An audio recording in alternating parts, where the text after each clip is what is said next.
जी का रुख कर लेते हैं। वीरेश जी, देखिए सीएम योगी और सीएम धामी तो इस धार्मिक अनुष्ठान में हवन यज्ञ में शामिल हो रहे हैं, क्योंकि आपने कहा कि बहुत सीमित लोग हैं जिनको इसके लिए बुलाया गया है। क्या इस पूरे ही अनुष्ठान में जो अधिनियम कल पीएम से मिले, जिन्होंने सिंबॉलिक तौर पर सेंगोल पीएम को सौंपा, वो सभी भी मौजूद रहेंगे? देखिए, सारे लोग जिनकी आपने बात की वो काफी महत्वपूर्ण हैं और विशिष्ट अतिथि हैं, वो भी मौजूद रहेंगे। बात यूपी की हो रही है, उत्तराखंड के सीएम की हो रही है, तो और संसद भवन, ये नए संसद भवन की बात हो रही है, तो हमारा चैनल यूपी का है, इसलिए यूपी के जुड़े दो बड़े अधिकारियों का नाम जिक्र जरूर करना चाहूंगा जिनकी इस संसद भवन में अहम भूमिका है। एक दुर्गा शंकर मिश्रा जो मुख्य सचिव हैं यूपी के, वो जब शहरी विकास मंत्रालय में यहां पर सेक्रेटरी यानी सचिव हुआ करते थे, उसी समय सेंट्रल विस्टा और नई संसद भवन का उद्घाटन से पहले उसका शिलान्यास हुआ था। शिलान्यास के समय शहरी विकास मंत्रालय के सचिव थे दुर्गा शंकर मिश्रा, और दूसरे अधिकारी 1997 बैच के आईपीएस अधिकारी रघुवीर लाल इस वक्त ज्वाइंट सेक्रेटरी सिक्योरिटी हैं, जेएस सिक्योरिटी हैं, यूपी कैडर के आईपीएस अधिकारी हैं, एडीजी स्तर के अधिकारी हैं। यूपी में अगर कहीं रहते तो एडीजी होते, यहाँ ज्वाइंट सेक्रेटरी सिक्योरिटी हैं। यहाँ की सिक्योरिटी को लेकर क्या क्या इक्विपमेंट्स लगेंगे, कौन सा सीसीटीवी लगेगा, कहां द्वार होगा, कहां से निकासी होगी,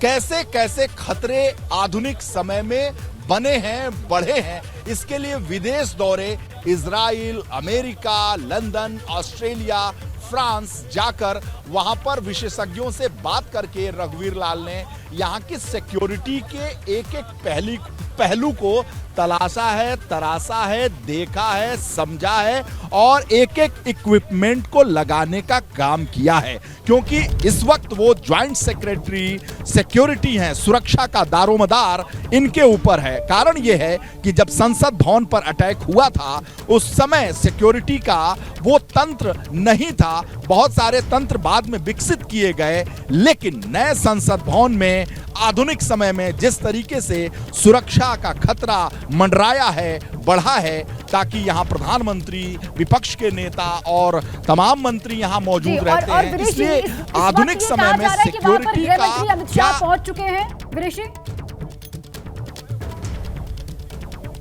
जी, गृह मंत्री अमित शाह पहुंच गए हैं और प्रधानमंत्री कुछ देर में पहुंचेंगे। मुख्यमंत्री योगी आदित्यनाथ, उत्तराखंड के मुख्यमंत्री धामी, वो भी पहुंच चुके हैं, क्योंकि प्रधानमंत्री से पहले ये जो मुख्य द्वार है सत्यमेव जयते, जहां लिखा हुआ है सिक्योरिटी के लोग तैनात हैं, उसके पीछे एक रास्ता है जो विजय चौक का पुराना रास्ता है, रिसेप्शन जहां पहले हुआ करता था पुराने संसद भवन का। मैं उस वक्त उस इलाके को दिखाना चाहता हूं, अपने कैमरामैन से कहूंगा कि ये जो सड़क जा रही है दर्शकों को दिखाएं, ये जो सड़क रेल भवन से होके जा रही है, वहां से विजय चौक का रास्ता यानी नॉर्थ ब्लॉक साउथ ब्लॉक से आगे बढ़ते हुए जो विजय चौक का रास्ता है, वहां पर रिसेप्शन हुआ था, तो एक गेट है, उस गेट से अमित शाह अंदर जा चुके हैं। साथ ही साथ मुख्यमंत्री योगी आदित्यनाथ और अन्य मुख्यमंत्री, उत्तराखंड के मुख्यमंत्री धामी, जिन सभी बीजेपी शासित मुख्यमंत्रियों को बुलाया गया है और केंद्रीय मंत्रियों को उस गेट से जाने की बात है। और आपको कैमरे पर मैं आपको दिखाऊंगा, वहां पर ढक कर रखा गया है। ये जो सड़क जा रही है वो सीधे विजय चौक जा रही है और वहां पर एक पुराने संसद भवन का जो मुख्य रिसेप्शन था, स्वागत कक्ष था, वहां पर एक गेट बनाया गया और उस गेट से सारे जो विशिष्ट अतिथि हैं उनको अंदर किया जा रहा है। और प्रधानमंत्री नरेंद्र मोदी जब आएंगे तो आपको इस गेट पर जो मुख्य द्वार है यहां पर दिखेंगे दर्शकों को, और जो पूजा पाठ का कार्यक्रम होगा, इसलिए निरंतर यहाँ पर जो चौकसी है वो बढ़ी है और सिक्योरिटी के लोग हैं उन्होंने अपने अपने जो एरिया है जहाँ पर डिप्लॉय किए गए हैं, वहां पर उन्होंने अपनी पोजीशन ले ली है। इसलिए जो विशिष्ट अतिथि हैं वो धीरे धीरे करके अंदर आ रहे हैं, और चूंकि ये मुख्य द्वार है इसलिए यहाँ पर जो हम दिखा रहे हैं वो अंदर आपको नहीं दिख रहे हैं, लेकिन दर्शकों को जो हम लोगों ने अपनी आंखों से देखा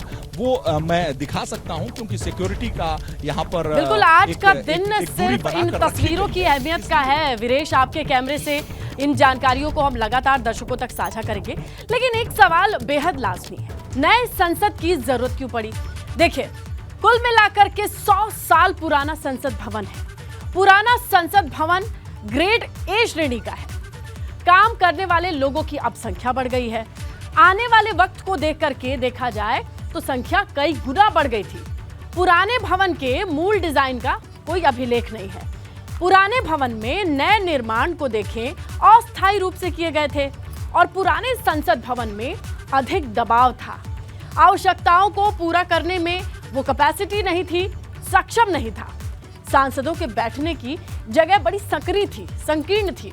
लोकसभा सीटों की संख्या 545 है, और 2026 के बाद सीटें बढ़ने की संभावना परिसीमन को देख करके, और पुराने भवन में सीटों को बढ़ाने की गुंजाइश नहीं बची थी, और बैठने की व्यवस्था तंग थी, बोझिल थी। दूसरी पंक्ति से अलग कोई डेस्क नहीं था। सेंट्रल हॉल को जब आप देखिएगा तो 440 व्यक्तियों की बैठने की क्षमता थी, और संयुक्त सत्र में सीमित सीटों की समस्या बढ़ जाती थी। सीमित स्थान पर होने की वजह से सुरक्षा के लिए भी जोखिम था, परेशानी थी। तो नए संसद भवन में इन सारी समस्याओं का हल बड़ी आसानी से निकाला गया है।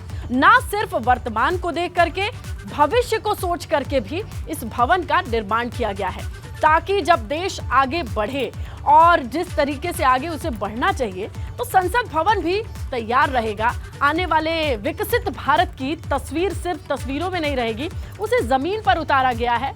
वहां पर नीति नियंताओं को वो महसूस होगा कि वो आने वाले विकसित देश की नीतियों पर काम कर रहे हैं। ये तस्वीरें बहुत खास हैं, हम आप तक लगातार पहुंचाएंगे।